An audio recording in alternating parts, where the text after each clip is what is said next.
মতিউর রহমান বলছি আমি, কথা দিয়ে কথা রাখবই আমি। হরিশ্চন্দ্রপুর আমার জন্মভূমি, গরিবের উন্নয়ন করব আমি।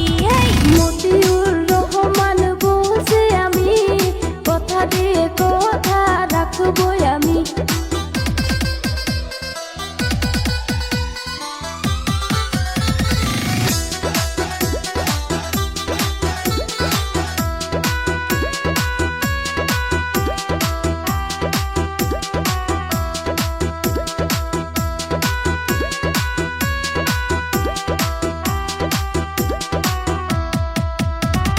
বিনামূল্য স্বাস্থ্য